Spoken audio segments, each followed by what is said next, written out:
hit to. 7 p.m. on March the 5th.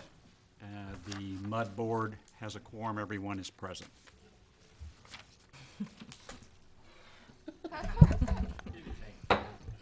Okay, it is 7 p.m. on March the 5th. Call the town council meeting to order, and all members are present.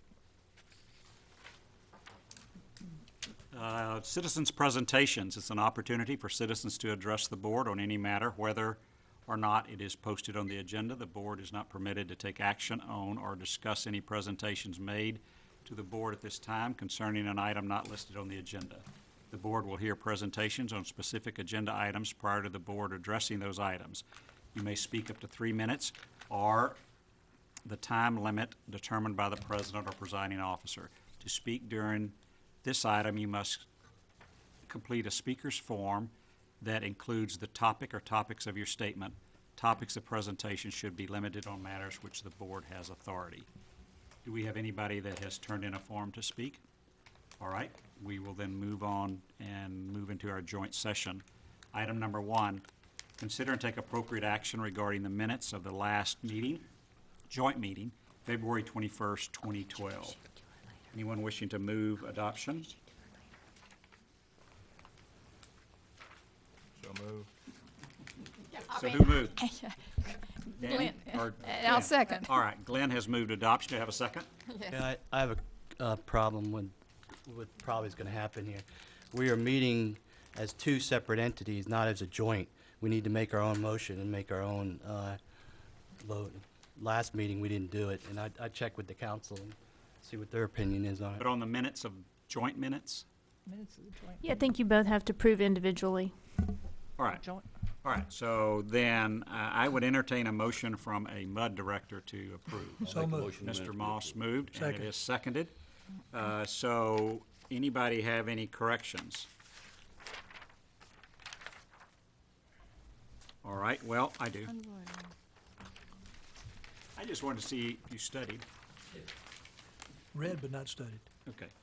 Item number 3, I think what was sent out did not show that there was a vote taken. And either we overlooked the vote or we voted unanimously to adopt the joint resolution of gratitude. I remember that we voted. So I would, Motion carries unanimously? well, this is the corrected copy at your desk. Oh, It's not what was sent out. All right, so I would move to amend, to add motion carries unanimously just above number 4 as an amendment. A second. We have a second. All in favor of the amendment, show your hands, directors. It does carry unanimously. We're back to the main motion. Any other corrections? Seeing none, all in favor of approving the corrected minutes, show your hand. It is unanimous. Madam Mayor. I'll entertain a motion to approve the corrected minutes. So moved. Second. And the motion's been made and seconded. All those in favor? Okay, thank you. We're good. All right. Item number 2, consider and take appropriate action regarding the removal of the marquee signs at the town entryways. Town Manager Sly wanted to speak about this. Thank you, Director Sanders and council. It's kind of unique. Jennifer and I were commenting earlier, I guess it was late last week as we were putting this agenda together, that if you compare this agenda to our last agenda, there are very similar issues and actions on this agenda as that was a year ago, or the last time we met. But the difference being, a year ago we were talking about adding a potential new marquee at the Marshall Creek intersection with Bobcat. Today, recently the council had a council retreat and identified some priorities as we start preparing for the budget this next upcoming year. One of which was, let's take a hard look at improving the entryways to our community. And that discussion led to the value of the marquees that we currently have. I don't know that anybody would argue the point that the current marquees are outdated. They're very difficult to maintain. it's getting harder and harder for us to get parts when they do go down. And it is a constant headache for our IT guys that we share, or that at least provide some support to the MUD as well, to keep those things up and running. So the discussion amongst the council was, if we're really serious about the idea of improving the entryways to our community, let's talk about the value of what those marquees bring. And currently the policies that we have is everything that all of the nonprofits in our community, the Boy Scouts and the churches and folks who have announcements that they would like to make. We get repeated requests to put on our e-blast, as an example, or use our communication tools that we have available, and we've always deferred those kinds of announcements to the marquee, because once you open Pandora's box, where do you stop? When do we start? Are we going to announce somebody's 16th birthday, as an example, or whatever? So for public service announcements, we've always used the marquee, and frankly, unless you're absolutely stopped in front of the marquee at Trophy Lake Drive, as an example, and you have access to look at it, and it happens to be working, you might get some of that announcement. But if you're just driving through the announcements or driving through the area without having to stop, I don't know that it provides much value. So we felt like it was an important thing to look at, the idea of just replacing the marquees or getting rid of the marquees in the design of the entryway enhancements to our community. And we all thought, that had some merit. And then I got back to the office and said, well, except that the MUD, I think, owns half those marquees. So we can't just arbitrarily take those marquees down if that's what the council's pleasure is. And I don't know about the ownership necessarily, but I do know that the MUD uses the marquees as we do, for the same kind of purposes. So I added this to the agenda for you guys to consider and talk about what the value of those marquees are. As a minimum, if we take them down, fine. If we don't, we have an absolute need to update them because we can't keep them running. Mr. Sly, I have a question. When you say removal of marquee, are you talking about just the lighted sign itself or the entire structure? Well, we would try to retain the stone structure and use it somehow in whatever we come up with in terms of design or logos or whatever the case may be. But we're not. I just wanted to clarify. Yeah, I think it's just the electronic pieces that work sometimes and work and don't others. But from my perspective, I like them. I drive in and out of town most days. And if I don't get the entire message, I'll turn around to get it if I want it, or slow down if I see something's flashing. I can say that probably 30% of the messages on there do not come out on an email blast. That's just my estimation. So if I don't have a way to get them there, are we going to have more email blast? I don't know. But there's pros and cons to that. I like them. If it meant buying new ones that were better, newer, more money, just me personally, I would be in favor of that. So that's just, I think you're looking for our input, so there's the input. So Clint, I guess you had your hand up. One point of clarification and a couple questions. One is also to keep in mind that intersection at Trophy Lake that light's gonna be cycling faster once the construction's done. That's correct. So there won't be as many people sitting there for near as long as they sit now. Do we have a guesstimate on yearly maintenance costs for those signs For as they are today. as they are today? Yeah. Oh man, 5,000 per sign. Per sign or just? $5,000. And I know there are issues with the transmission to it. There have been since. So that's the my very- next question. How's that technology work? Is it, if you don't mind me asking, Mike? Generally doesn't. Well, Depends on which sign. It's a 900 megahertz radio. okay. There's two radios, one pointing at Trophy Lake and the other one pointing Trophy Wood that catches Trophy Wood and Trophy Club when it works. If we replace that technology with something more, recent, newer, what would we replace it with? How would that technology work? Or we even researched it yet? I've asked and asked several vendors, and I haven't got a very good answer from anybody. Some of them say use cellular. Then you're looking at $40 a month per sign. We don't have the infrastructure to do Wi-Fi. That's what I was going to We wonder. might be able to do point-to-point, maybe 6,000-7,000 upfront for point-to-point for the setup, and assuming we got the right height and angles and whatnot. Yeah. And would that be per sign? 7,000 or 8,000 would be one-time cost for everything. Ask the question, how many That's questions just That's just for ballpark. the infrastructure. Right. That's That correct. doesn't replace the marquee No. sign. Correct. Right, And then right. any masonry work Landscape on top of that, and my understanding it's incredibly expensive. All right, Mr. Armstrong, you got your hand up. Yes, this is a very excellent topic. I have opinions on it. I agree with Mike. I haven't been able to read anything on that thing since it's been put in, and I'm a pretty good reader. You go and you glance at it, and invariably it's gone, and you can't start on the next thing because you've driven by it. It's very small.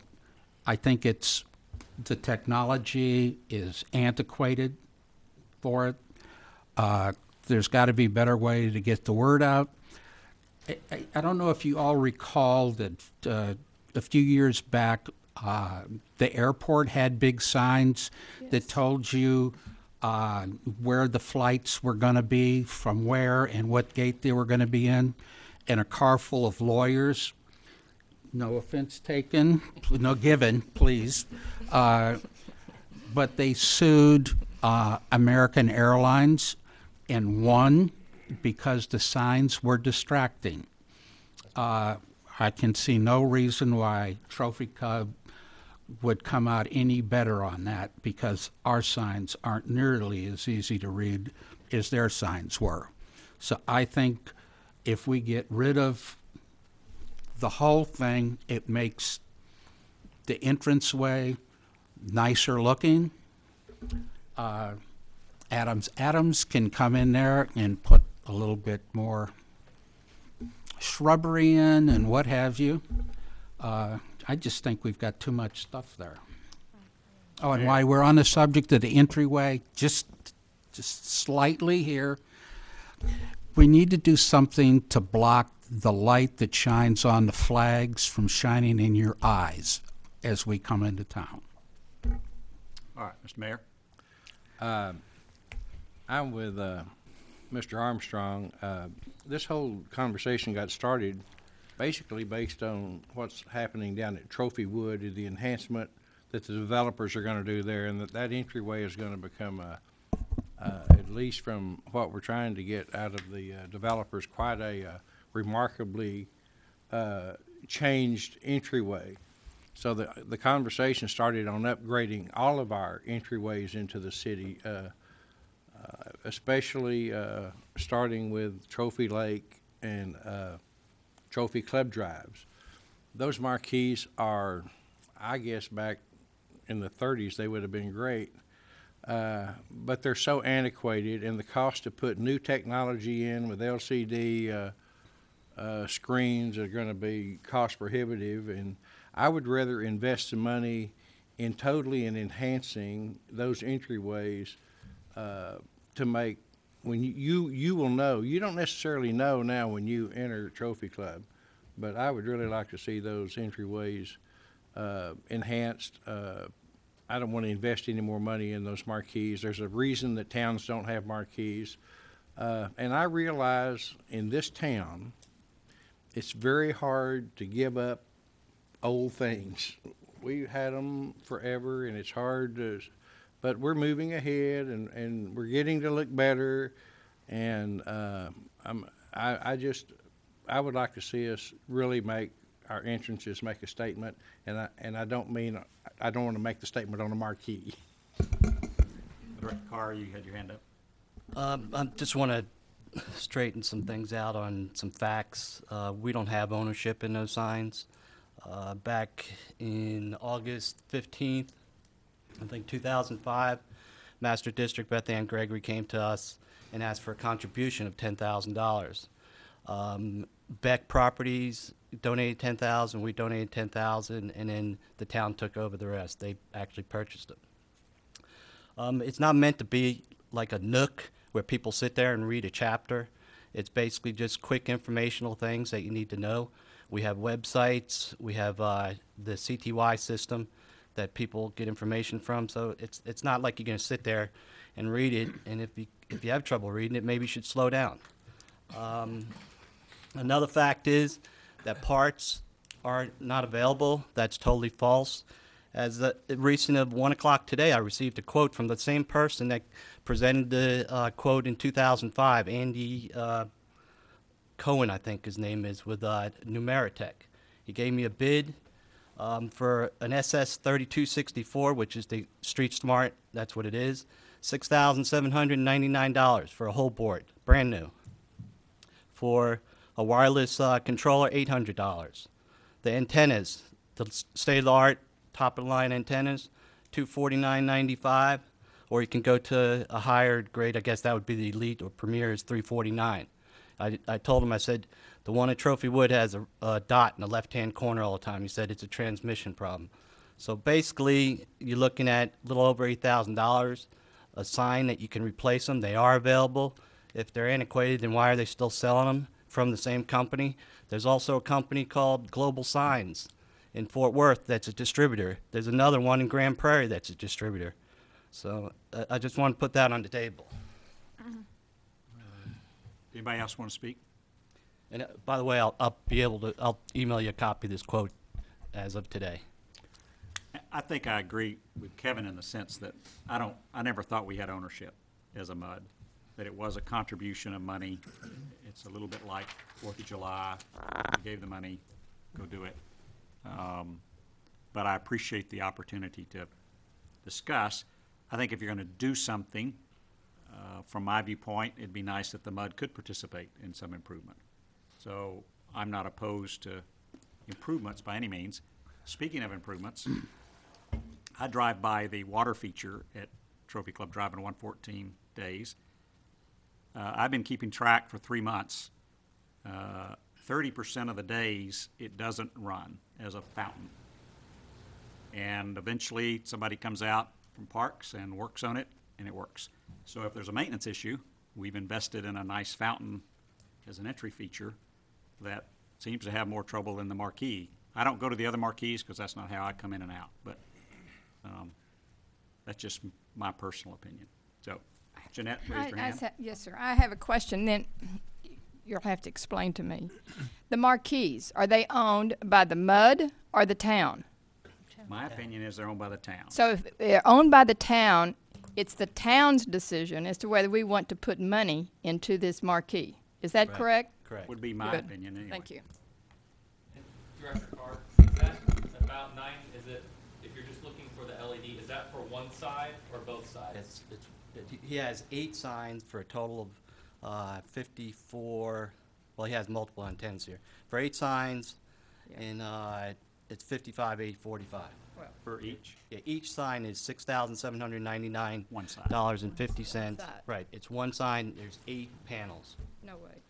If it's the town sign, then we're gonna take action on the town side of this meeting tonight, is that correct? If we own the signs, then we can make the motion on our side whether we wanna keep the signs or not. Yeah, the motion, Then As I'd far as like I'm to- concerned, you can. yeah, then I think I'd the like to make agenda a came. Well, motion. wait, are we, Your agenda to take action if you want to. Agenda item number 2. If Okay, you want but to, Director Thomas wanted to say something. If you want to just give him a chance, and then you can do it. Well, basically what Danny and Jeanette just said is if you go back and look at our minutes, even from last year, it says that you'd like to have the district participate with the new sign. And I think we should always be in a position of being willing to participate, but ownership resides with the town. And I don't know, Danny, exactly. April's out here; she can probably tell us. I don't think we had but one posting I mean, Mike made the comment Mud uses it, but I don't think we had but one posting all last year. Well, I mean, you know, when we get into the drought contingency plans and that kind of thing, I know that we've used the marquee for that. We've used our temporary signs for that matter. And I like for us, Mike, to participate so that when those kind of things come up, you know, y'all are willing to place them on the marquee. So I'll turn the meeting over to the mayor. Okay. I guess my understanding is we were going to discuss together. I didn't think we were separately taking action, but I know I just have to say that I obviously have mixed feelings on this sign issue. I think that understand it's a lot of money, and I don't have a final decision at this point. $54,000 is a lot, or 55, but I think those signs are, if we keep the messages simple, I mean, just if you think about, everybody says that you can't read them, but how many people come to us to put something on the sign? Well, if they were so bad, why would we have people constantly coming to us to put something on the sign? Because right now it's the only source. You know, this is still And on you the have a joint better one? agenda. I think we should work on our communications.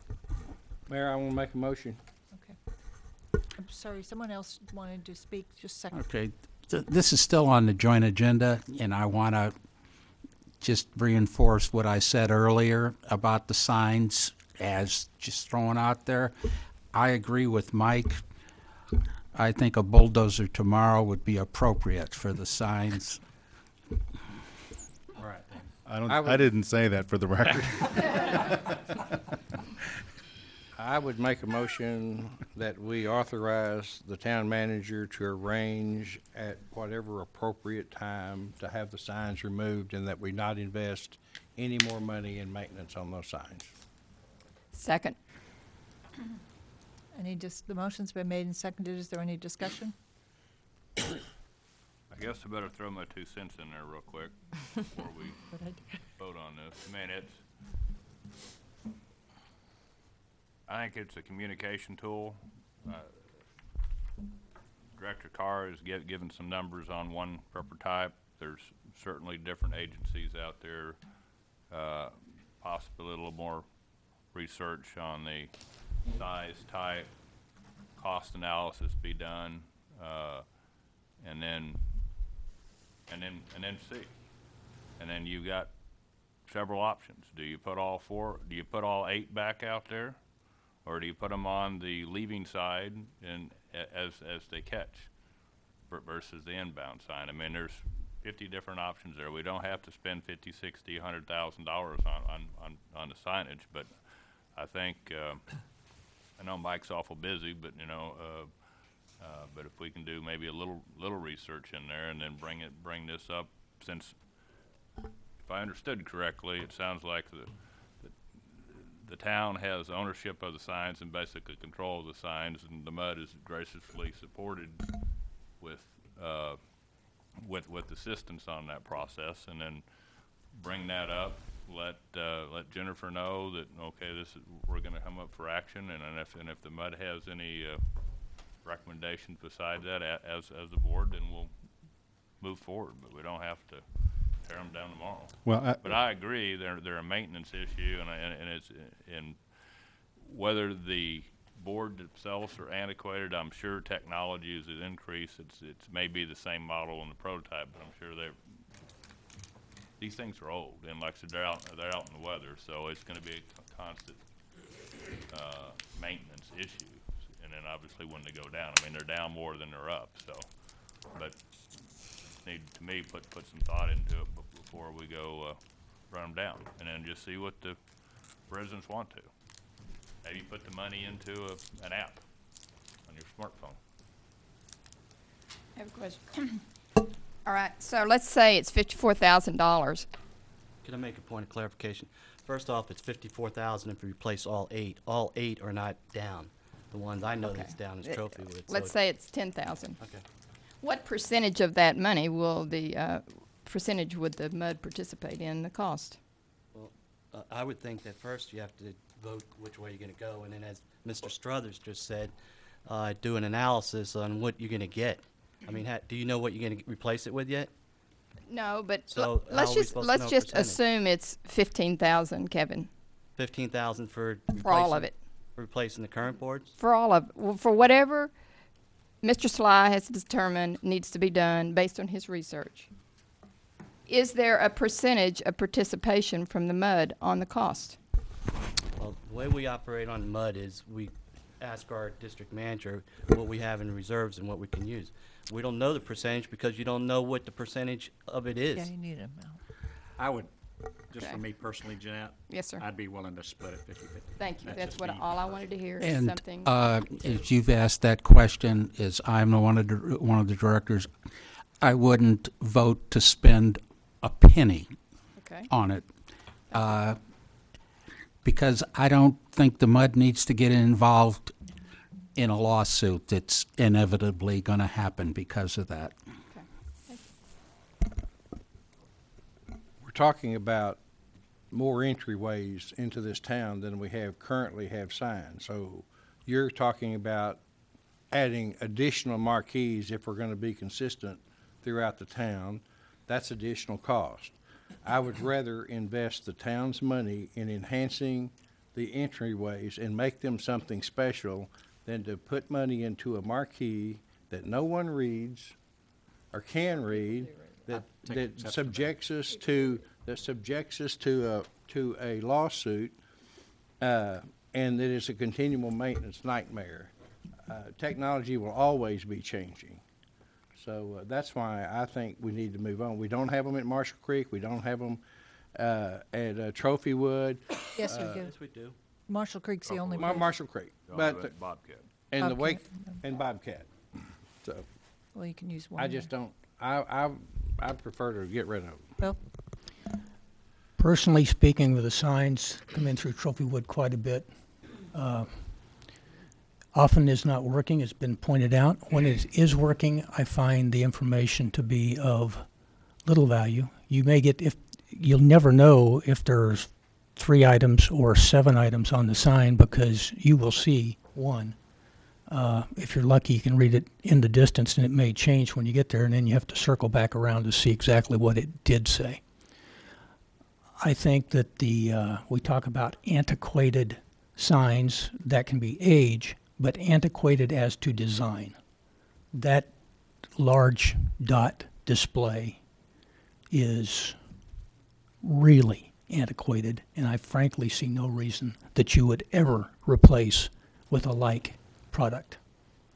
You need a finer display if you're going to replace it. The other side of the equation is just the square footage or square inches that's allowed on that sign doesn't allow you a good display. If you're going to put a display out there that you want people to be able to see, take a look at what the school districts have in town.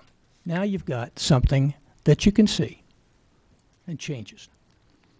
Frankly, I don't see making the investment. I think that we can use the stone structures for background for something that's more pleasing and more suitable, and that the citizens are well capable of getting their information from other means. Mike?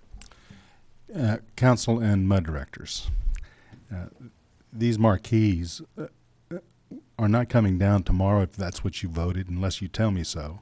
The intent was to have a discussion and deliberation. The entryway improvements will hopefully be integrated into our 5-year capital improvement plan, which is next fiscal year, right? At the earliest. We're already in this fiscal year, so it's not going to happen anytime soon. So it would certainly be appropriate for us to continue to maintain the marquees as they are until they I just don't want to put good money after bad, because it is, as you've all articulated very well, old technology.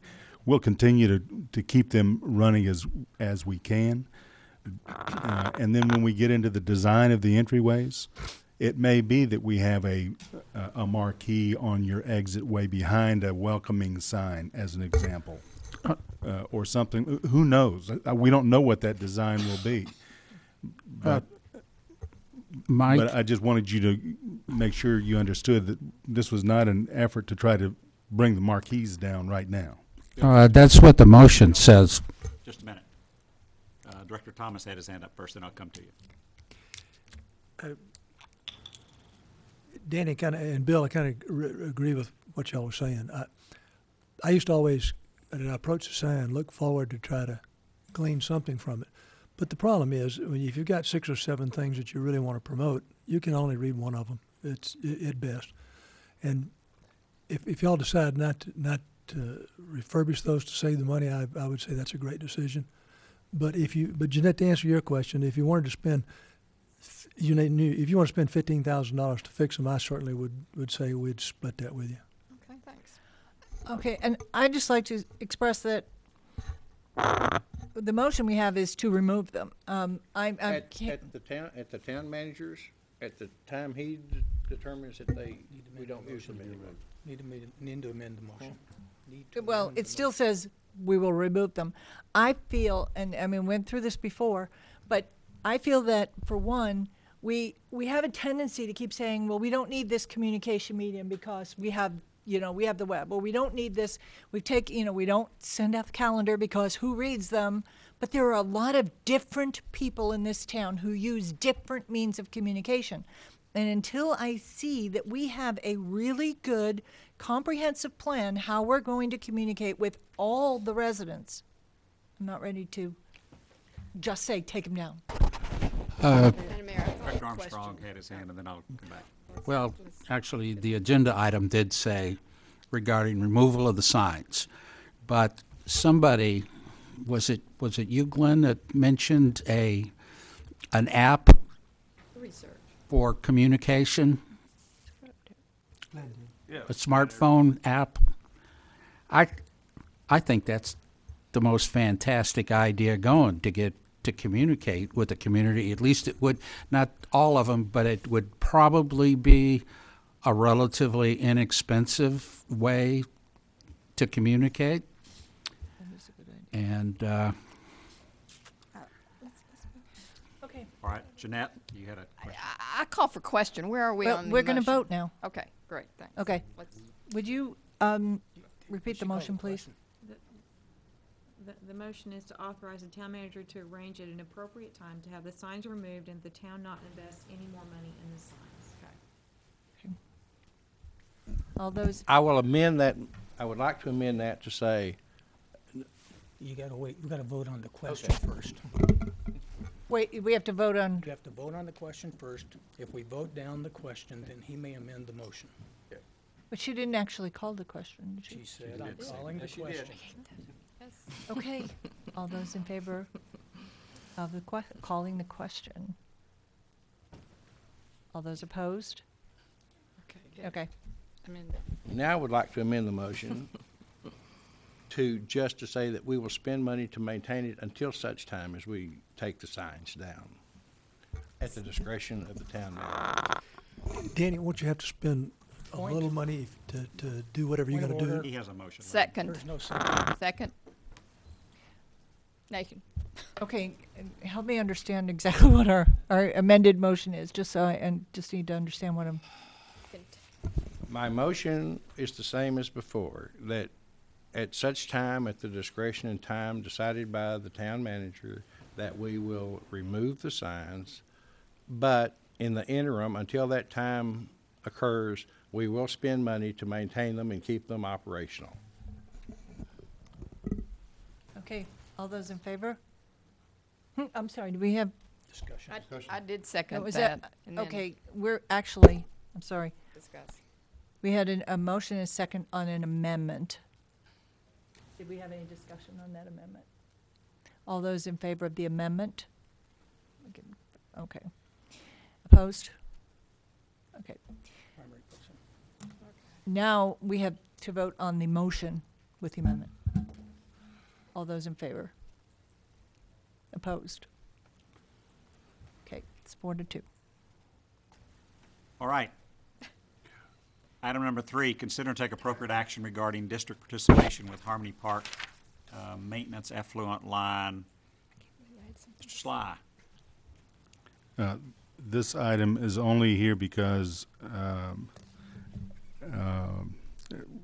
over the last 3 or 4 weeks, there was some discussion about the effluent line coming down into the Harmony Park area.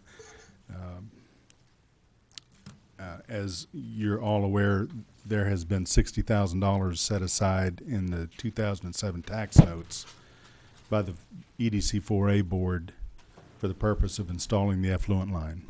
I've included in your packet the engineer probable cost estimates of that particular project to actually get water to come out of the sprinkler heads, effluent water out of the sprinkler heads at Harmony Park, and it's $187,000, I think, is or somewhere. 182,600. 182. Okay, sorry. The town is certainly not in any position to move forward with that particular project at this point.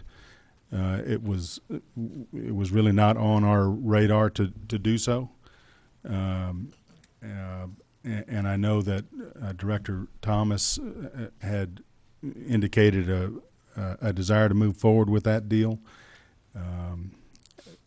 What I would propose, and you can take it for what it's worth or whatever.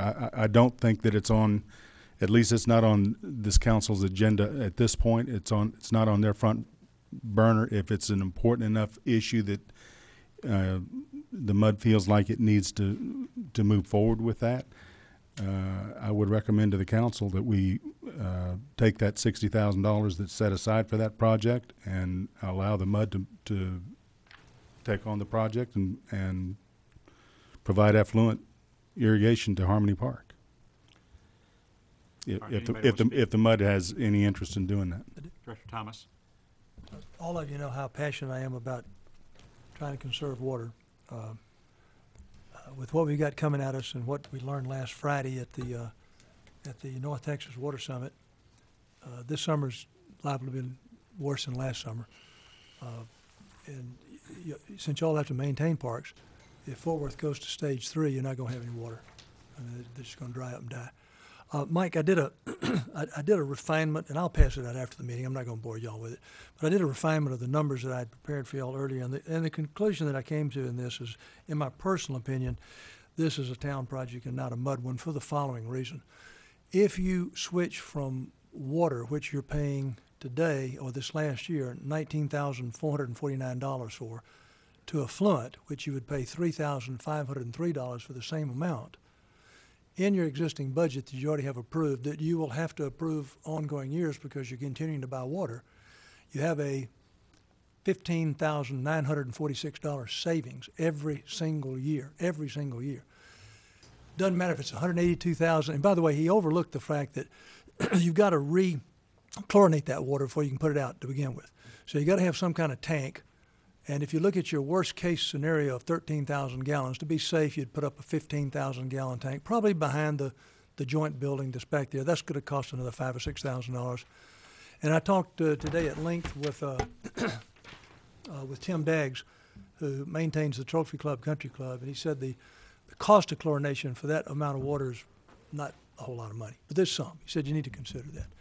So when you add all those costs together, and you divide it by an annual guaranteed savings of, and this is assuming that you buy the effluent from us at the effluent price, but absolute guaranteed savings of roughly $16,000, there is a point in time where this thing pays for itself without you having to do a thing. Now, the problem is if we take it over, we got to come up with that revenue somewhere, which means we've either got to raise water rates or we got to do taxes or something. You've got it in your existing scenario without touching the residents for a penny. That's why I just don't see where the MUD can do it. And I'll pass this out afterwards. Well, I think that this is a town project, and the town ought to decide how they want to handle it, if they want to handle it, and our participation would be with the effluent water. And it's up to you guys. It's your deal. Director Carr? I fully agree with what Director Armstrong just stated. It's not our area. We didn't put the effluent lines in for the golf course, and realizing big savings on using the fluent for their fairways. As far as the comment about on the radar, I really don't know what that means, and I'd let you explain that. This goes back to 2005, 2006, and I'll read a major objective of the EDC 4A back in 2006, to explore permanent solutions that will reduce the irrigation cost and to conserve fresh water on area parks. At that time, they were given a statement from, I guess, the finance department, and it was asking for $40,000. They actually gave $60,000. As recent as last night, on one of your future agendas, it says, consider and take appropriate action regarding the creation of Going Green initiative throughout the town. Now, maybe that's talking about something else, but that's been on your future agenda since February 24th, 2011. And Mayor White might want to expand on that. You have two pools of money. The EDC 4A, I think, has about $313,000, give or take a couple thousand. You could utilize that pool to realize the savings and conserve water for the future of Trophy Club. You can dip into that pool. You have park bond money that's still there that hasn't been spent. You opted not to do the splash park there. That would probably, do the line there. Some of the money that's been there has been given to Trophy Club Park, whether that's good or not as far as the bond was passed here and you have a park over there. I'm not going to address that, but that has, I think the bond is $200 and maybe $40,000 still left in there. So there's money available that can be, do this project by the town, and you realize the savings and plus conserve water for the future of Trophy Club. All right, anybody else want to speak? Does anybody want to make a motion? All right. Seeing no one seeking the chair, we will move on.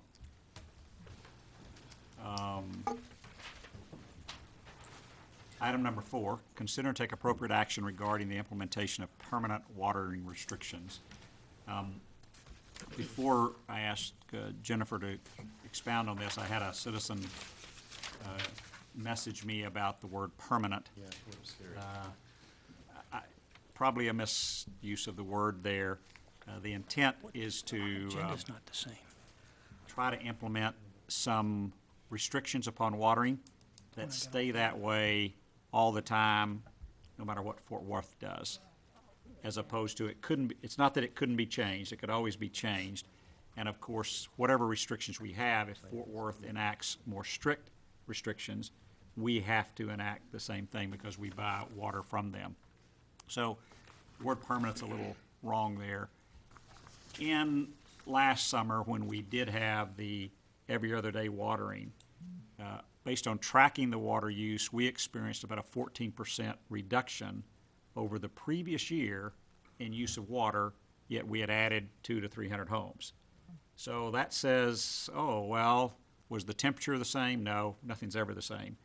But our opinion was that having every other day watering helped us significantly. We saw it, even though not everybody paid attention to it.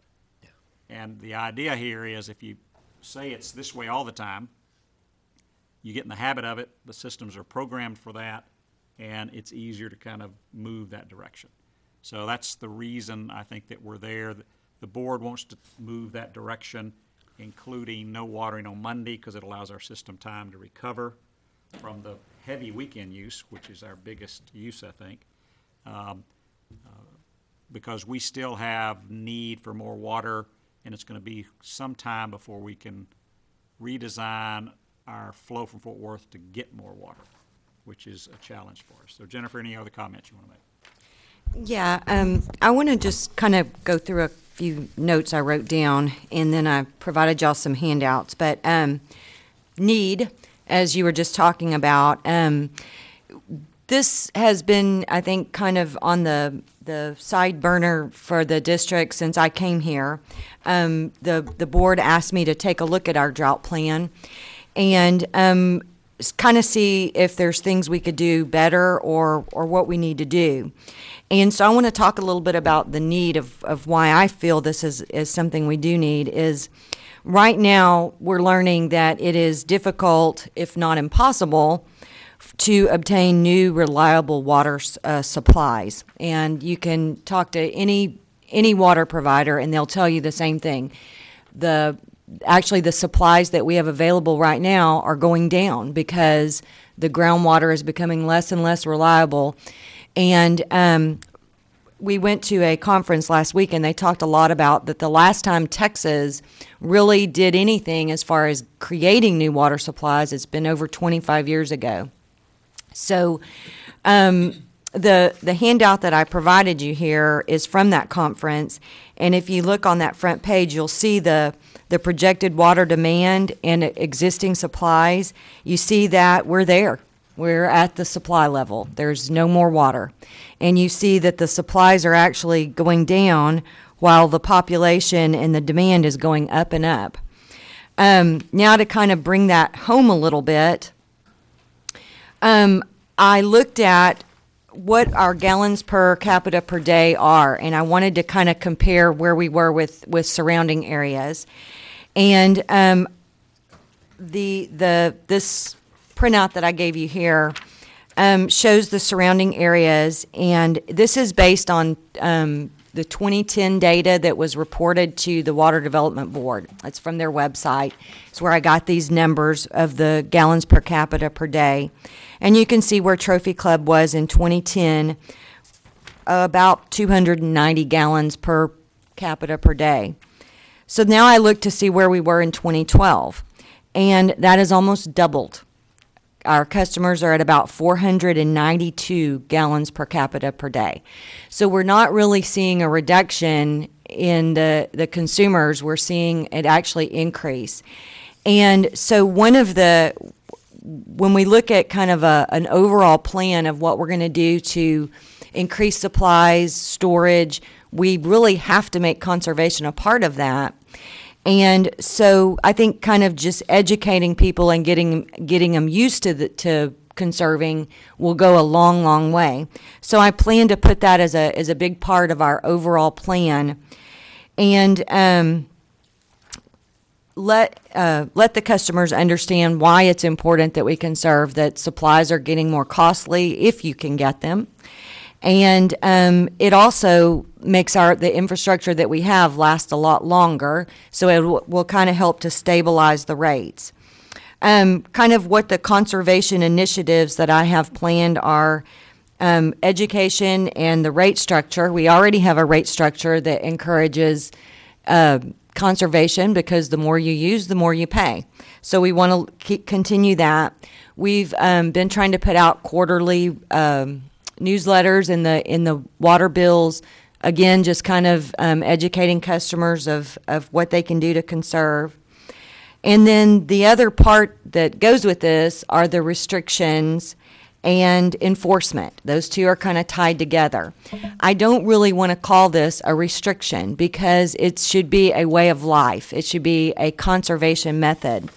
So if you look on the back of this, I think the first stage of the drought plan that is required by the city of Fort Worth, from whom we buy our water, is twice per week watering for residents. And what I would like to propose, and I plan to propose in our plan to the board, is a 3 times per week. And you can kind of see on this chart, it would be even and odds. Switching days, except for Mondays. We would not have any watering on Mondays.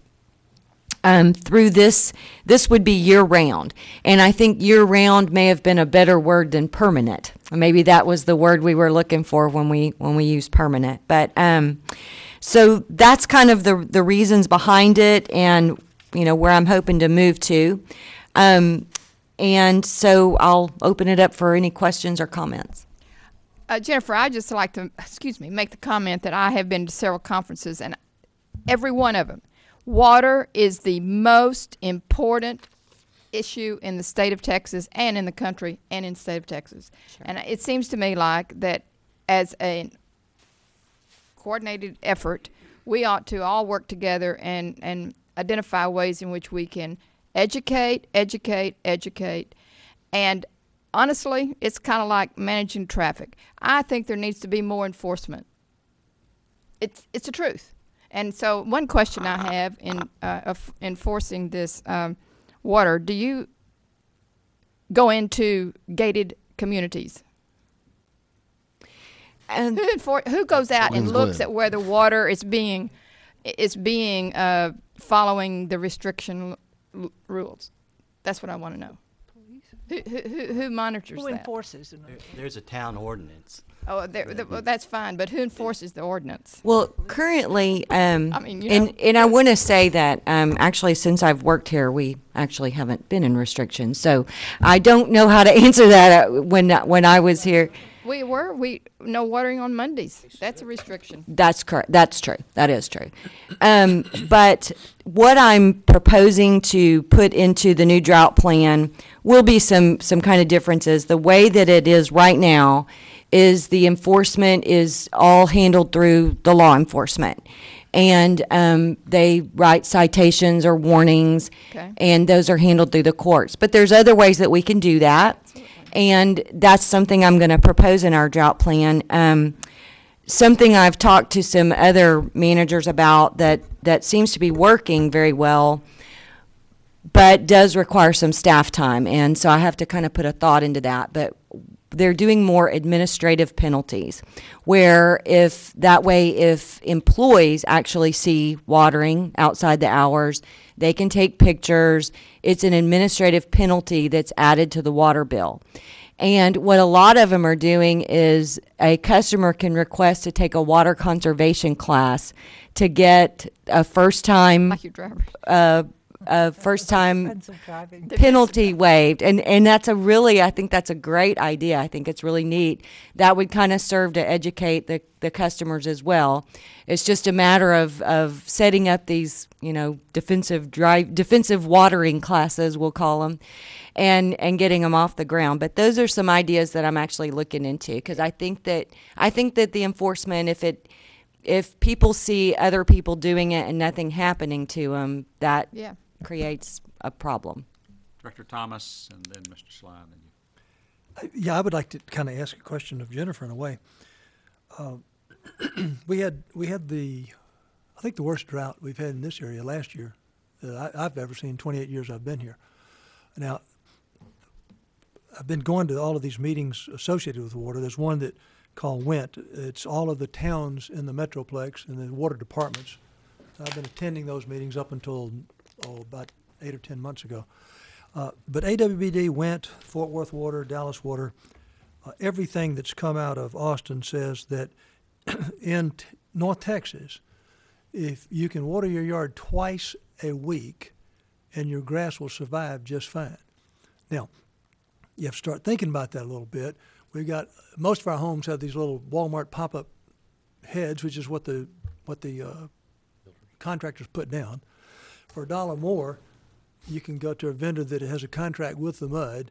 You can replace it with a 30 PSI controlled head, and you can replace the rotating heads with a 40 PSI controlled head, which I did in my yard last year.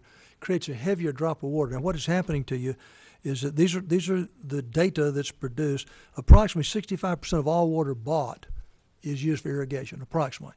Approximately 45% of that never hits the ground. The drop of water is so small, it evaporates or it is blown away by the wind. Just a little puff of wind, it goes. You can sit in your yard and watch it if you have those. It happens. So I had my controller set up. I watered twice a week last year. In the hottest part that we can have, I didn't lose one blade of grass. So my question is, why 3 times a week? If we're going to do this, why don't we go back to what is being recommended by all of the authorities on this of twice a week? So I'm going to go to Mr. Sly and then the mayor. I would just ask Jennifer, how does the town's irrigation programs fit into this? I mean, have you considered the median irrigation and the impact we have done with the drip irrigation systems as an example? I mean, I get the odd even and all that kind of business for the residential and commercial customer. Where does the town's irrigations of parks and medians fit into this? Do you mean if they're odd or even? We can talk about that offline. That's fine. I just need to know how you would envision having the town's irrigation efforts fit into this type of model or whatever model you have. And would there be exceptions allowed for the drip irrigation systems? We've invested a lot of money replacing and retrofitting a lot of the medians, not all of them yet, but we're getting there with drip irrigation systems. And I don't know, maybe we need to accept the drip irrigation systems because we are saving quite a bit of water in that process. I don't think that anyone in our community would tolerate, our medians anything less than what they have been accustomed to. They may. And as you're well aware, every time we rip into a median, we're going back with drought-tolerant plants. We're going back with zero-scaping efforts in order to conserve water and using the drip irrigation system. So, I get what you're trying to get done here across the board, but I do hope that there'll be some thought and effort toward the common areas that we all are very, involved in maintaining. All right, Mayor? I had a couple of questions. One, there was, I went to some seminars as well on water conservation and sustainability and all of that. And one of the things that they talked about is having these meters and these weather type stations. So I think it was Plano was talking about how they had done this weather measurement, and then they would tell people on their website or someplace whether they needed to water. And what they found doing this over a whole year was there were very, very few times that they even had to water twice a week. But that they would actually say, okay, this, based on the drought, the air, the wind, the humidity, and the rainfall, this is what the calculation is. And they've done a lot of work on that, and it seems to really cut a lot. So that's one thing. I was wondering if also, if you were doing this, if there would be exceptions, and I think there may be in the rules, or there used to be, for new lawns. Yes. This isn't, I'm not, back to the question of drip irrigation and the question of the variances and exemptions. None of that am I proposing to change that's already in the existing plan. All of that will stay exactly the same. And Mike, to kind of answer your question, yes, I have put some thought into how we would have to handle, the medians don't have an odd or an even address. So we would have to work out kind of an area of town. This area would be the odd day, this area would be the even day. And that was something that I thought we could just kind of work out and put that into a plan. All right, so I had Mayor, and then Rose, and then Armstrong, and then... Whatever, I don't care. I beat you. Your hand down. Jennifer, I agree that education is a huge part of this. I was shocked at my water bill, and then I got with you, and I was shocked at my usage. Then I had you out and measured as if I had a leak, and it turned out I've had an ongoing sprinkler system problem. Whereas I sprinkle in the middle of the night, and I don't get up to see if it turns off, and sometimes it doesn't turn off. And so I've had that. They were out this past week, as a matter of fact. But I have cut it in half. I'm down from 70,000 gallons to 30,000 gallons. But should have made that. And, I thought I was over in Solana at a building. For the citizens And of it's only my Texas, wife I and I. thank you for that. But I think education and monitoring is a huge part of this. But I have to say this. I have a real difficult time with government intrusion when it's not. We get more and more and more government dictates as to how we live our lives. And if Fort Worth or the state saw this problem as at the same level of gravity that you see it, I believe they would be setting some dictates for us to follow. I think you can put out recommended watering times, but I think we need to follow the guidelines of our supplier. I just have a problem with, it's just more and more and more government regulations coming down as to how we live our everyday lives, and I just object to that. Well, and Councilman Rose, can I address that one real I'm quick? gonna move on. Okay, sorry. You'll have to raise your hand. From memory, my understanding of this particular issue is that the MUD owns the water in the town. The MUD sets the standards for the water in the town. The MUD does not at the current time, within their employees, have an enforcement mechanism. Therefore, the MUD comes to the town and said, would you mind putting this in your ordinances so that you can enforce it? All right, Armstrong? Yeah, And this, you know, we're in the business to sell water. Okay, we are the water store. The more water people buy, the more money we make. But I will tell you that Director Thomas has done more to educate the people in this town about water usage than anybody. He has been to the schools. In what grade was it that you, fifth grade? Fifth grade science. Fifth grade science. And he went to every class and presented them with a water conservation message to take home to their parents. And this was after consulting with what age is most likely to bring the message home to mom and dad. Fifth grade science. Yes. And he did that a couple years ago. And I don't know if are you still doing that every year? This year is planned again. Okay, so here we go again with that. So we're doing our part on education, and that's a pretty ongoing program.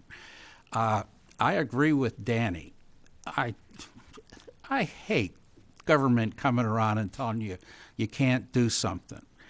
But as a water board, and it's our product that we're selling, we could probably come up with a plan that those residents that use water in excess of a reasonable amount wind up paying, when they go beyond that, wind up paying a lot more money, because people seem to pay attention to things that cost them money. And that sort of gets out of the enforcement thing, and we can try that for a while. And then, of course, we can always just go in front of their house if it really gets bad and turn their water off if they're really bad. But you probably wouldn't like that, would you, Danny? No, please don't. All right. Jeanette? Well, I guess I'm just going to go to, instead of being, what's the word, controlling from the state, let's find a way in the town to reward people for conserving. I mean, let's go about it the other way. And it's kind of like last night. We had someone come up and raise $4,000 for somebody at the Cross Guard. Somebody out in our town can create a skunk works around conserving and rewarding, recognizing water conservation. It is a very, very critical issue. And instead of the state telling us what to do, we should be telling ourselves what to do.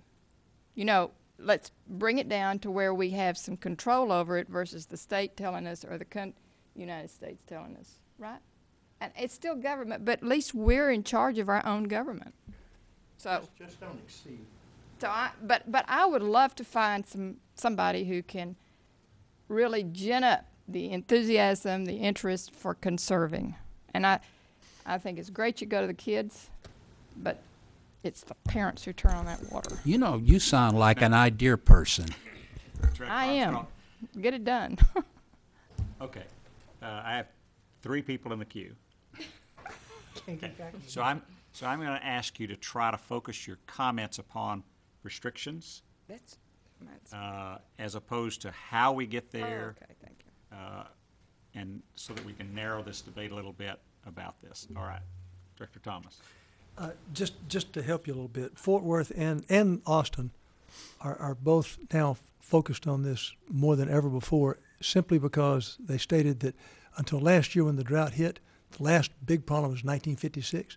Everybody forgot about it. Nobody cared. All of a sudden, because of the drought last year, they care. You are going to see stuff coming out of Austin and out of Fort Worth that are more dramatic. Bill, no, I'm sorry, Jeanette, you may have said this. I thought the city of Allen is doing something kind of interesting. Now, they got a bigger problem than we've got because Lake Texoma was 20% of the water supply up there. And with the zebra mussels, they lost that last year. But they authorized all of the city, in our case, MUD, water department personnel. They actually deputized them, gave them smartphones with cameras on them, and the water department went around and took pictures when there was violations, and it was actually held up. It was challenged in court, held up in court that it was valid to do that. Wow. So. Okay, Director Carr, and then Director Schroeder. I fully agree with Councilwoman Tiffany. I mean, water is very, very important. It's the oil of yesteryear.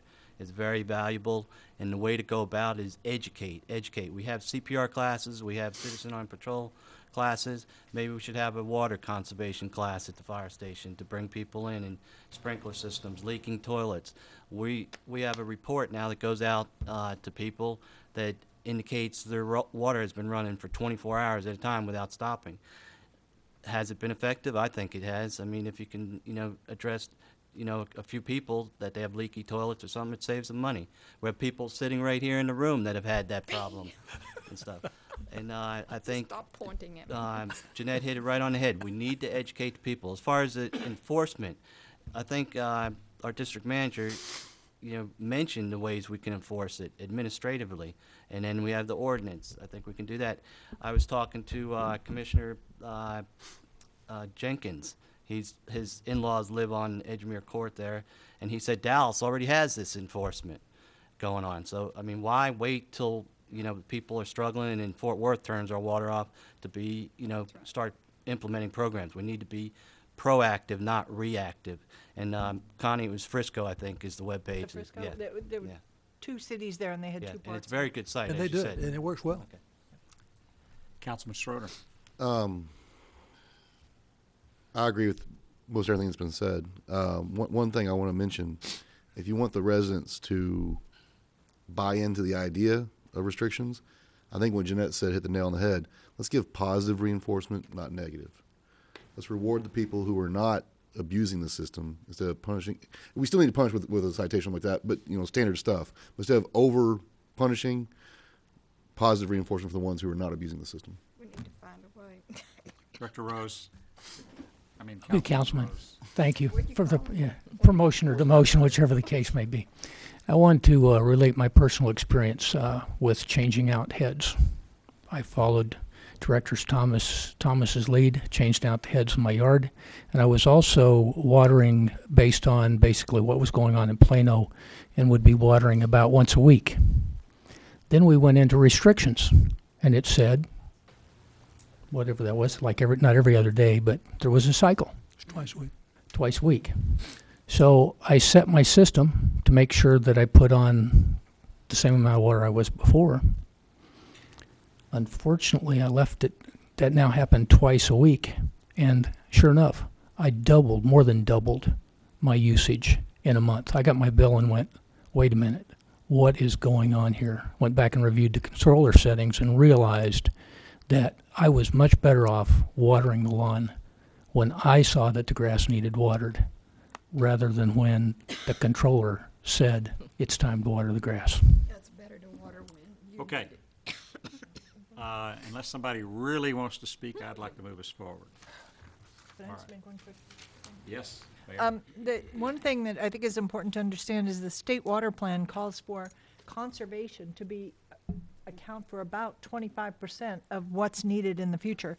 And I think that if we don't take control here, and education, I totally agree about the education, but if we don't do it here, somebody else will, and we won't have control.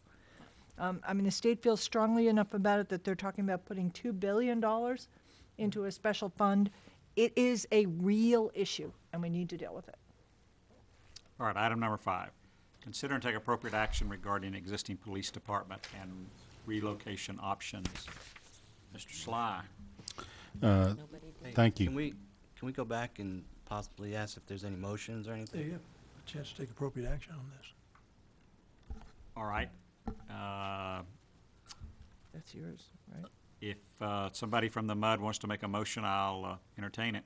I'd like to make a motion that we give the district manager direction to create not a permanent one, but implement a water restriction, and also come to the MUD board with, I guess, options of educating the citizens on how to conserve.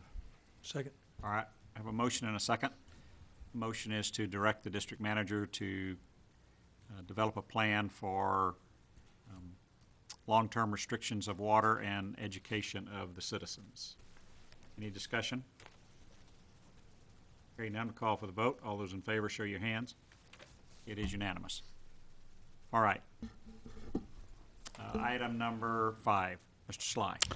Thank you. I see that the agenda is marked for action. There is no action here. This is more of an update. We all know that today the fire department and the police department are sharing a facility. The police department is very gracious and thankful to the fire department for providing temporary space. We are working as expeditiously as possible to find a permanent temporary solution for the police department. It's not, as gracious as the fire department has been, it's the fire department's house.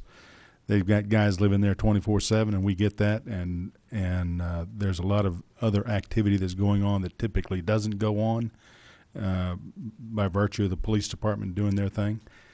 So we are moving out expeditiously to try to come up with a permanent temporary solution until we can find a permanent solution.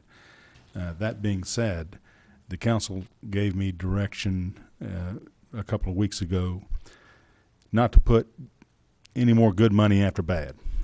We are still working with our insurance company to provide a settlement for the existing building. You all are aware of what the situation is there. We've got estimates for the cleanup of the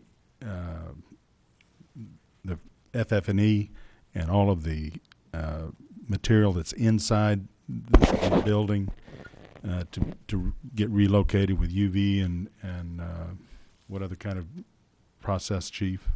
What are they Have going what they call a hot thermal fog.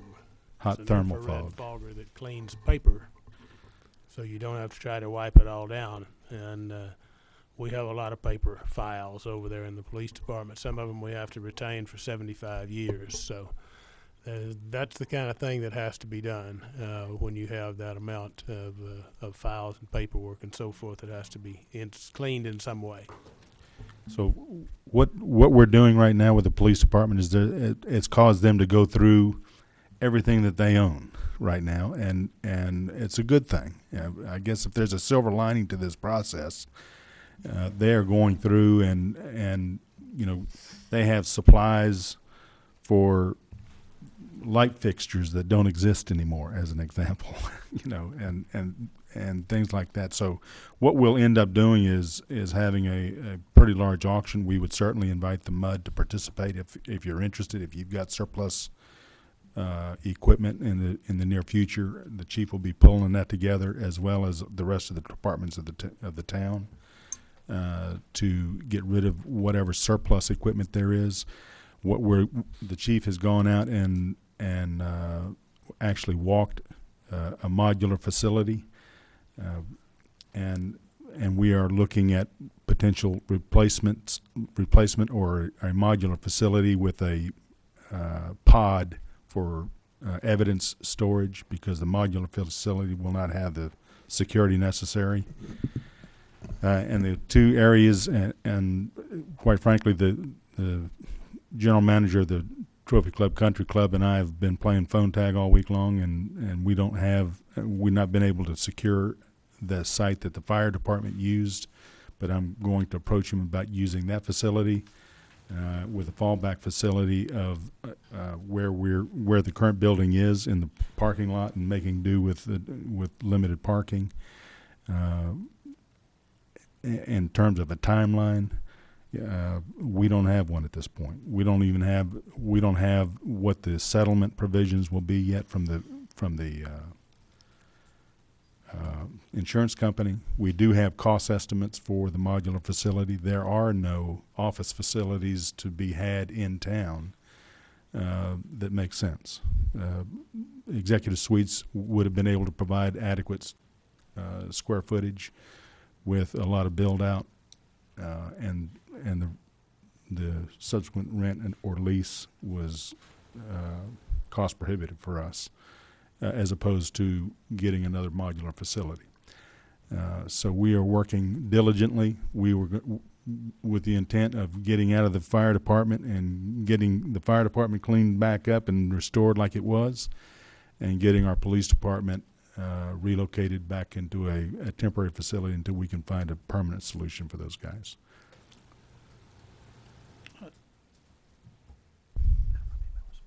Does anybody want to speak on this? Yes. All right. Rick Mike, Armstrong. Mike, have you got a figure for the square footage you need for a temporary? The facility that the chief actually walked in was 4,100 square feet. And how big of a police department how many square feet for a permanent one? Have you talked about that yet? We are actually soliciting proposals or qualifications. We're going with RFQs for that feasibility study as we speak. Oh, so you don't? I couldn't answer that right now, but we're going to get somebody that's in that business to provide that kind of information for us. Thank you. For a permanent facility. Director Carr? Yes, first, I'd like to, compliment the council and the staff on moving forward and doing something for these police department.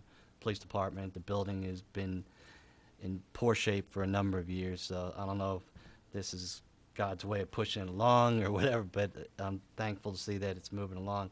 My concern, being in the insurance business, and seeing houses with mold and water damage, is that I've noticed when they first moved out, the police were carrying things down to the fire station. There's things called mold spores that attach themselves onto things. So hopefully the remediation company has been cautious on that and wiping the things down before they move into a brand new fire station down there, and for them to start attaching to walls and things of that nature. We actually had it studied, and everything above the ground floor, there were traces of mold, but not in a dangerous situation. Okay. And the inspector, you may help me here, but I think Yes, the inspector. when they told us we had mold on the insulation underneath the buildings. We had a mold inspector come out and do a mold study, similar to one we had done several years ago. And the levels of mold found this time were significantly lower than last time. He said they were well within the industry standard, I guess you would call it. It was not a hazardous situation, but as far as I know, everything we've brought down to the fire department, we've wiped off. So it hadn't spread to the environmental system or anything at that time? I'm sorry? It had not spread to the environmental system as far as the AC ducts? I'm sure that some of it had, but the hole in the floor was not open for that long. Okay. And that room's been sealed off. Okay, thank you. All right, Councilman Mayor. I just want to thank the MUD directors and the chief, Chief Danny, I never forget your name, for being so accommodating to the police department. It really took a lot of pressure off of the town staff, and I will promise you that we are moving as expeditiously as possible to get them out of your facility. Mayor White? Yes, I also want to thank you. It really has been a big help. But my question is, if we are looking at a modular building for, to cover us until we can build something, what is the possibility of putting it on that same property? In other words, what is your plan as far as building a water tower? You have the letter that you sent, and so I'm concerned about whether we, where we put that modular facility, and I just want to know what your plans were. In general, we just completed a general guesstimate of water needs, updating based on what's happening. Some of those variables are, in fact, dependent upon what happens in Westlake. But even with nothing happening in Westlake, we will be at a serious problem in about 2 years. As you continue, if you continue to build at the rate you're building today, in 2 years, we will be back where we were before, in the sense of needing elevated storage for fire protection services. Ground storage, we would be limiting in some cases, but the majority of the time we would be okay, but we will need a third ground storage tank. But it looks like, correct me if I'm wrong, but it looks like what little study we did do was that we are not going to have enough elevated storage to maintain pressure based on what is recommended for fire protection at build-out. So that would say to me that the next thing you would build would be another elevated storage. And the likelihood of building ground storage in that location within the next 2 years would be slim. I wouldn't say slim. We would be at the same point we were a year ago, and that is some days at the risk of not having water. Okay, but do you think you will plan when you might plan to be building on that site? Yeah. The plan that I have we will be designing the ground storage tank not until next fiscal year, and then the construction of the ground storage tank would come the following fiscal year. So that's 2 years away, and the elevated would kind of follow along with that. Next year, looking at a location, if property needs to be purchased or what we're going to do for an elevated, then and getting that set up. Then the following year, designing the elevated and starting the construction. So it's kind of a 2-year track for both. Director Carr? Yeah, I think what Mayor White's asking is there a chance that they could put a temporary building on that lot? And what I'm hearing is we're 2 years off from doing a ground storage tank. Is that correct? That's correct. For it to be, I don't to think actually go into construction. Right. Hopefully, it's not going to take 2 years to construct a police department and have them living out of a modular. So, I would suggest that, the town manager and Jennifer get together on possibly, a contract on, letting them use when they take down the old police station, use the existing site. That would save them on sewer hookup and electric hookup, so. Sly? Chief Niffen will remind me that 17 years ago, they were hoping that modular building was a temporary facility too. But certainly, that is on the forefront, and without having to go in through all of the debt restructuring plans that we have and all of the other facilities, it is certainly on the front burner for the town to move forward. I would anticipate if we get our ducks in a row, we should be turning dirt on a facility, some kind of a municipal facility, certainly within that 2-year period. It would greatly assist the town, though, if they could use the same sewage and electric hookup in the same location. Is that I would think so, yes. All right. Any other questions? Comments about police department? All right. Hearing no one, we will go on to item 6, discussing a 5-year capital improvement plan for the town of Trophy Club and Trophy Club Municipal Utility District Number 1. So you had in your packet the town 5-year plan. Mike, you want to make any comments about that? Are we going to show it? Yes, we'll put it. I don't know how to work this thing. What number? Mike? Oh, you have? Yeah. Okay.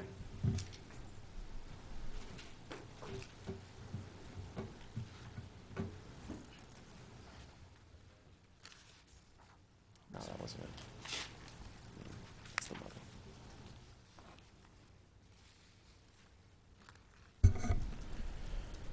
money. As you see here, this is the 5-year capital improvement plan that's within the town budget.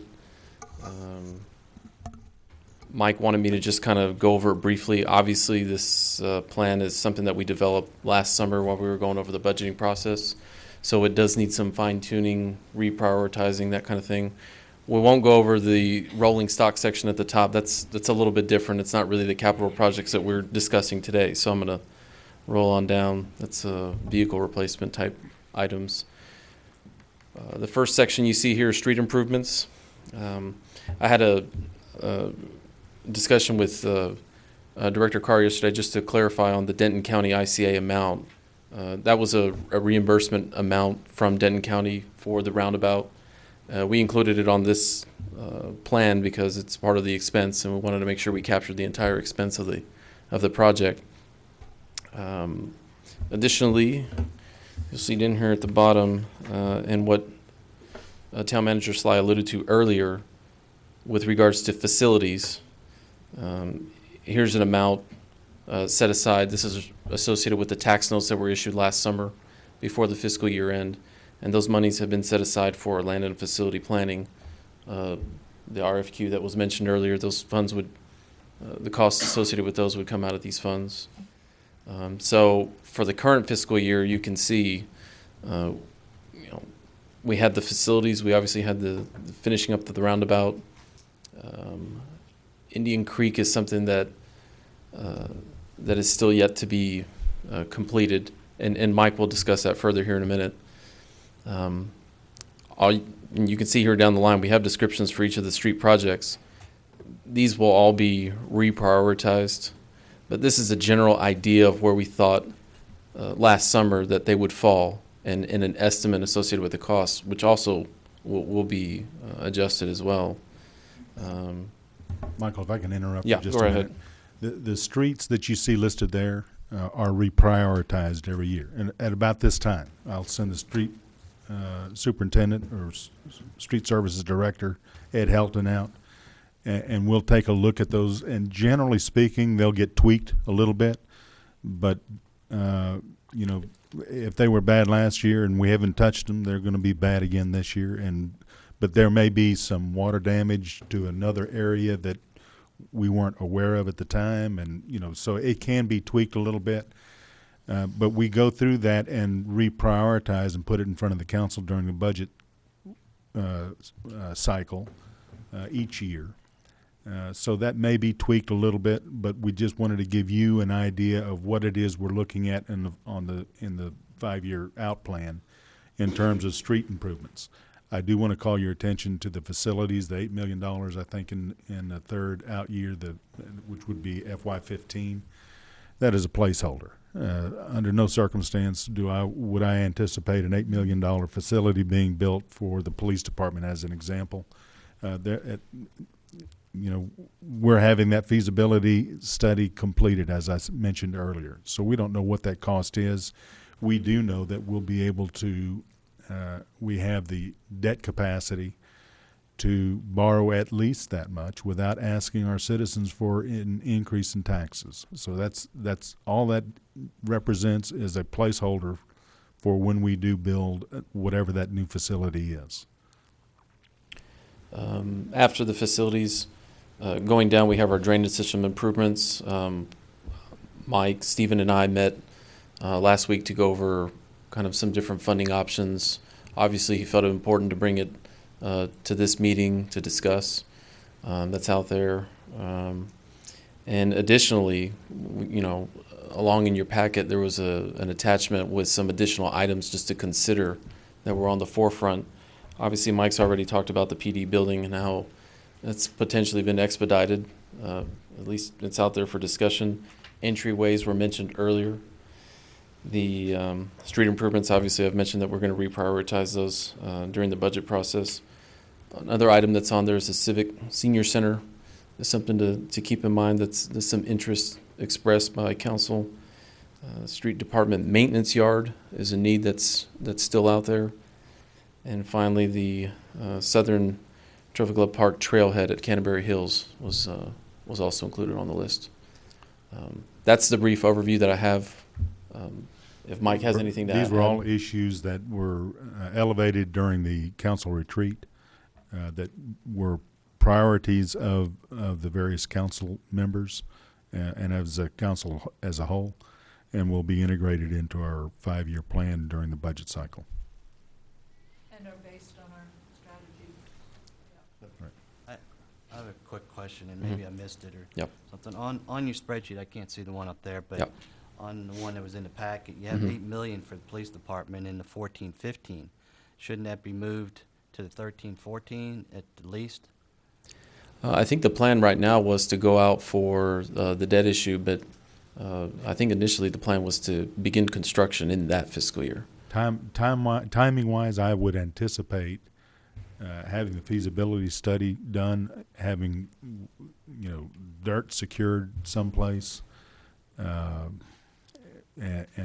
the design work completed by this time next year, in which case what we're anticipating doing is being in a position to go out, secure the necessary debt to build whatever the facility looks like, and be able to turn a shovel and get started immediately. So we're trying to do all the preliminary stuff leading up to that process. Back to my original statement, it should be moved to 13-14 because we're in 12-13 right now.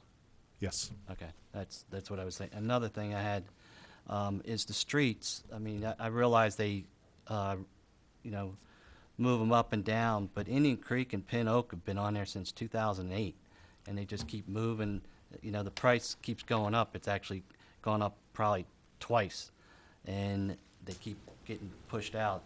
When we do the budget in the town, do we budget that money, or is that just? We actually, if you'll recall, Pin Oak was funded at one point. I think a year or two ago, and what we had anticipated is Tarrant County, the commissioner had committed to providing the resources necessary to rehab Pin Oak. Then we got a magnifying glass out and found out that Pin Oak was actually in Denton County by one property. Right. So Tarrant County funding of that particular road went south. Yeah, and we budgeted the same for Indian Creek, like year after year.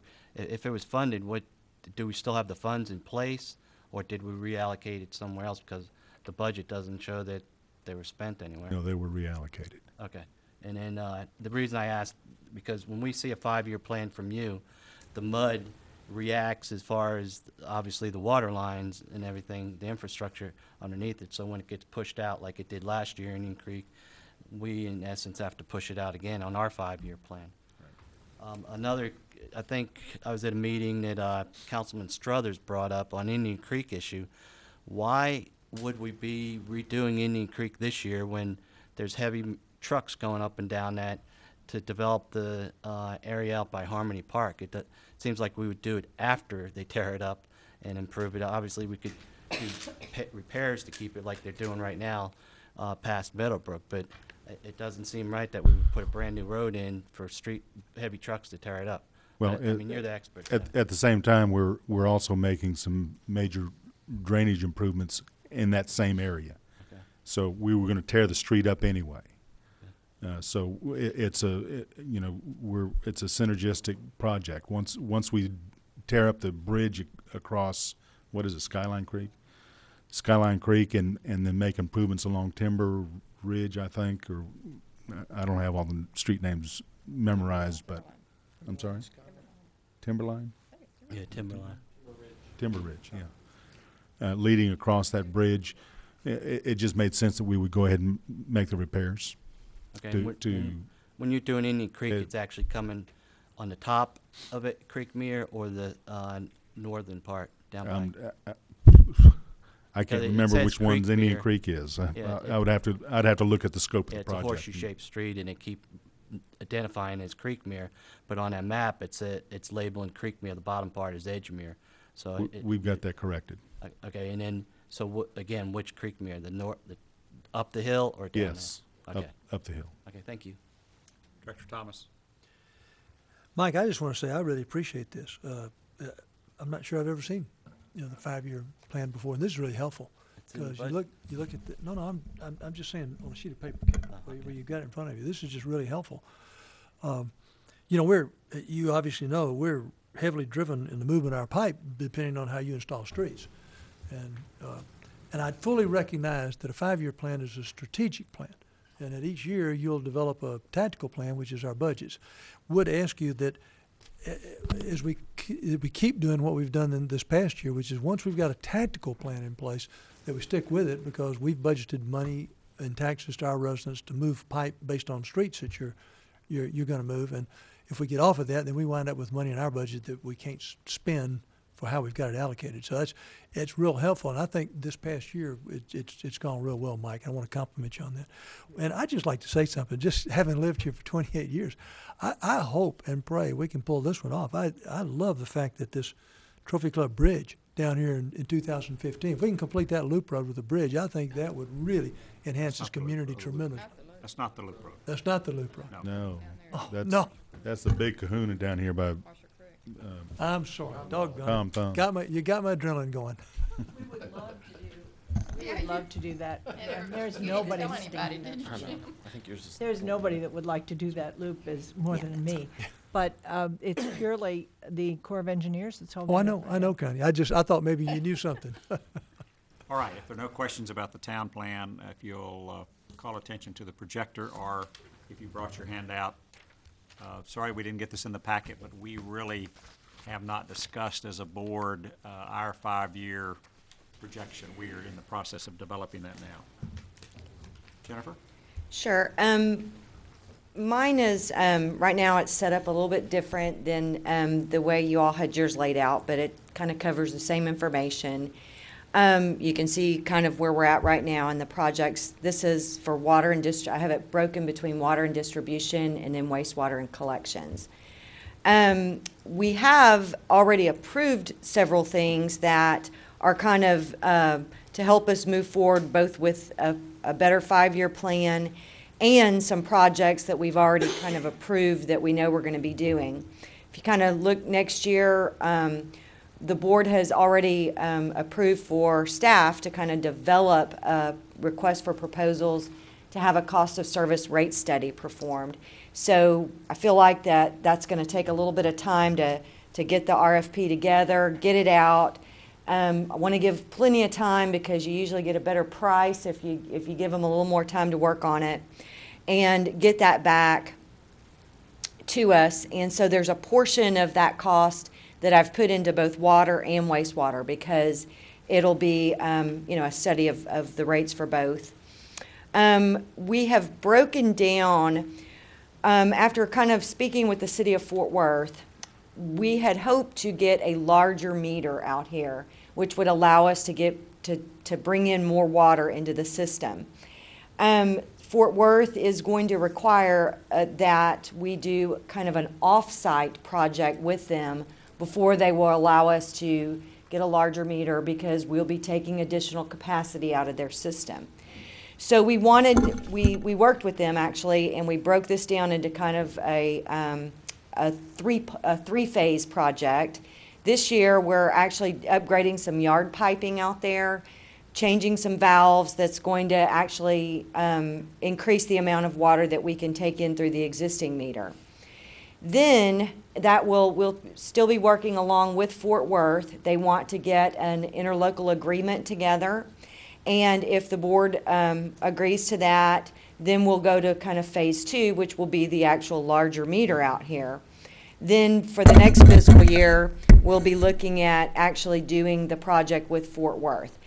None of those prices or costs are known right now, because Fort Worth doesn't really know what it is they're going to require. It's going to depend on the capacity that we're going to need.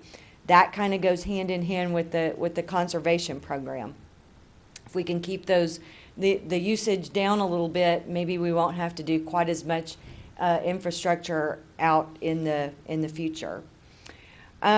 We've also, it's kind of been an ongoing process that the district's had, that as the town upgrades streets or does street repairs, if there is the old AC pipe in the ground on those streets, we budget and plan to do an upgrade and upgrade the water lines at the same time, because we all save money on just tearing up the streets one time. So I've kind of just estimated an amount that we can kind of project forward each year to include those pipe upgrades. Then, of course, the big ticket items that we're looking at on the water side are the elevated storage tank and a ground storage tank. And we are also sending out proposals to engineers to kind of look at our system and do a 5 and a 10-year master plan. There may be ways that we can tweak and reprioritize things so that maybe we can push an elevated storage tank out a little further. That's what I hope to obtain from that. So that's coming actually this fiscal year, and probably take some time, so it'll probably go through the first part of next fiscal year to get that plan actually in place. Kind of moving over to the wastewater side, I think everyone's aware that the really big ticket item here is with the wastewater treatment plant. We're looking at doing an expansion out there. Within the next few weeks, we'll be getting our preliminary engineering report from the engineers. So I think we'll know a little bit more about what it's gonna take, and if we're going to phase it, or if it's gonna be something that we're gonna, do all at one time. We've also been looking at, we have several manholes that need to be rehabbed. So maybe try to fit into this plan at least one manhole per year, and some sewer lines that are, we've experienced quite a few leaks on some sewer lines in the past 5 or 6 years.